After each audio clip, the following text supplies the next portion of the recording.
not so distant actually. And it was pretty good lightning strikes here a minute ago. Seems to be camera shy, but I'm waiting on my wolf tour. It starts at 6 o'clock for feeding time. I'm doing the feeding tour, so I will see you then.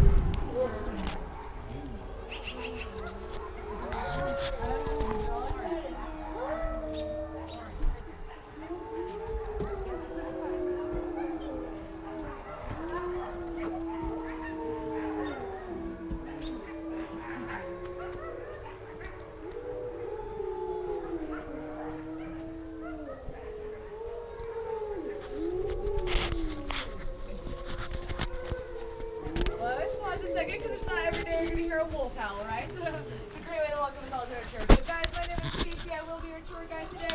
And has anyone ever been to the center before? Okay, well, welcome. Unfortunately for the wolves, though, they were hunted almost to extinction. They completely eliminated the Mexican gray wolves and the red wolves. In the mid-1900s, there's only 2 packs, a total of 17 wolves living in Michigan. They say, oh my gosh, they're so aggressive. Well, they're not necessarily aggressive, they're very food possessive. So they will growl at each other, but they will tell each other, you gotta go away, I want all of the food. This is actually an enclosure that we can have people go in there with them and actually socially interact. So they are not very aggressive, they are very, very social in actuality. I actually heard that wolves can be really nice. Yes, and we'll talk, yes. And we'll talk about that a little bit later. So guys, as you can see, Kikoa and Sakara look very similar. They are brother and sister timber wolves. We got them from a sanctuary in Florida that raises ambassador wolves. And basically what ambassador wolves are, they're wolves that can use for educational purposes. You can take them to a school or a library or some other place, teach the public about wolves and wildlife. But in order to be an ambassador wolf, you have to meet 3 requirements. You have to be able to walk on a leash, ride in a car, and socialize with humans. Now for these guys, that's much easier said than done. Even though they have lived in captivity their whole lives, they are still very much wild. So they can be socialized to a certain extent, but they can never be fully domesticated like your dogs. And Kikoa right here, his name means brave one in Hawaiian, and he's not the bravest. Sakara over here, her name means sweet one, and as you can see, not always the sweetest. So these guys do not make very good ambassadors. But they are very good adoptive parents to Kenai over there. Kenai is a British Columbia Tundra mix, and we got him from a place in Florida that was using him for a roadside zoo. And Kenai used to be our ambassador in the sense that we could walk him on a leash and do meets and greets. Now you will definitely see the wolves that allow us to brush them and the wolves that do not allow us to brush them. Could being one that will allow us to brush them, and Wakanda who will not. Now, Wakanda guys is our oldest resident. He is 15 years old this year. And he is actually what's known as an Arctic timber wolf mix. This is not a mix you ever see in the wild because the Arctics and the timbers are quite isolated from one another. But he was at a sanctuary that did not spay or neuter their animals, so they had a lot of accidental pregnancies, a lot of different mixes, and were over capacity. So we took in Wakanda and his brother very excited. Okay, hold on, Navi.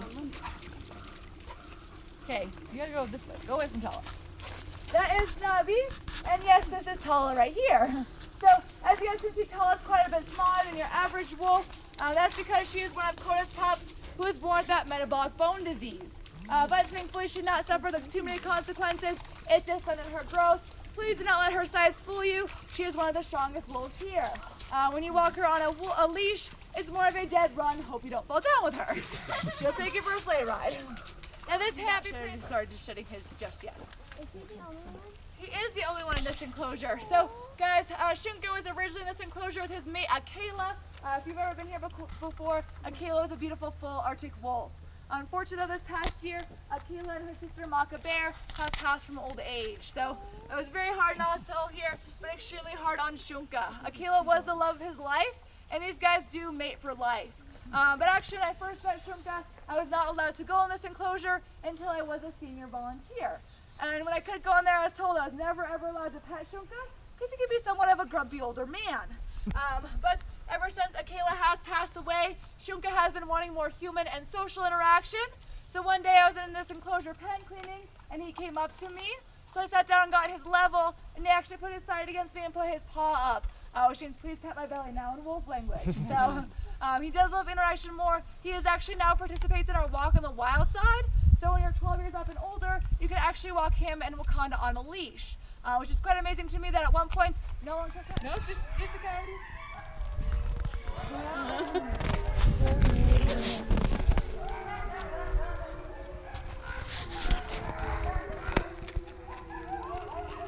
When the bird's trying to.